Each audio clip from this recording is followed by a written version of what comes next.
Hello and welcome to DETV News, your trusted news source. I'm Matt Ford. Thanks for being with us. Last month, the community was shocked and saddened by the passing of the beloved principal and leader, Dr. Terence Newton. Dr. Newton was recently honored in a very special way by Warner Elementary School staff, students, and community leaders. DETV's Kaylin Pride has more on how this special dedication will last forever. Many community members and leaders gathered on the steps of Warner Elementary School to give tribute and honor to the late Dr. Terence Newton.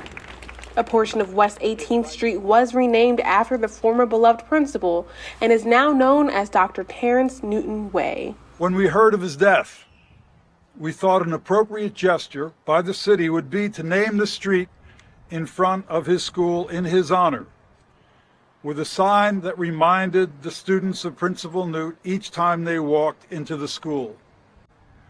While we honor Newt with this street naming, the real value of these signs is to remind all of us of what a life well lived looks like. The mayor was also joined by City Council President Trippy Congo, Red Clay Consolidated School District Superintendent Darrell Green, Acting Warner Elementary School Principal Kimberly Brewington, and his widow Paula Newton. My husband loves everything about Warner, but most of all, he loved providing his babies with hope, love, and a pathway for success. I know you're smiling down on us right now, so let's do what Dr. Newton would want us to do. Continue with his legacy, and as he would say, it's game time. Dr. Newton passed away on March 21st after succumbing to his injuries sustained in a motorcycle accident. And so as we honor, and this is one of many things that we'll continue to do to honor his legacy, but to let everyone know that the work that we established here under his leadership is not in vain.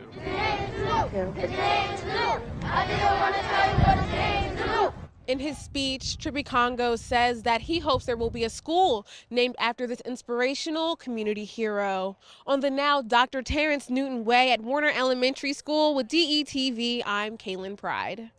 Former Wilmington Mayor James H. Sills was honored with a special statue which was unveiled this past weekend. The ceremony took place along the Brandywine River Saturday and included speeches from elected officials, community leaders, and a special note from the President of the United States, read by Representative Lisa Blunt Rochester. Sills was elected Wilmington's mayor in 1993, making him the first African-American mayor in city history. But his legacy extends beyond mayoral responsibilities. Sills worked in public and community service for 60 years. I should note that not only am I being honored with a statue, but also being honored with a lot of friends who helped to make that possible. Sills' statue stands at the intersection of South Park Drive and North Market Street here in Wilmington, right next to the Mayor James Sills Bridge that goes over the Brandywine River. And in other news, Delmarva Power customers in Delaware could see their natural gas bills increase if Delaware's Public Service Commission approves a request to raise the rates. Delmarva Power's request for an increase in natural gas distribution rates comes on the heels of a $6.7 million increase approved by the Public Service Commission back in January of 2021. A public comment session held this Tuesday will focus on Delmarva Power's request for an increase in its natural gas rates by nearly $19.5 million, which is an overall increase of more than 20%. Tuesday's public comment session on the proposed increase is at 6 p.m. at the Carville State Office Building in Wilmington. The state's public advocate is urging the public to weigh in on what he calls a significant proposal and the second increase in just 2 years. The increase would take effect this August on a temporary basis, but the commission could roll it back and customers would get whatever refund is due. In other news, Governor John Carney has extended the COVID-19 public health emergency order for another 30 days.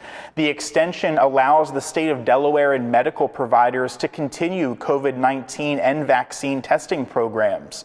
It also enables ongoing staffing flexibility at hospitals and long-term care facilities and maintains the state's eligibility for low-income residents to continue receiving enhanced federal food benefits.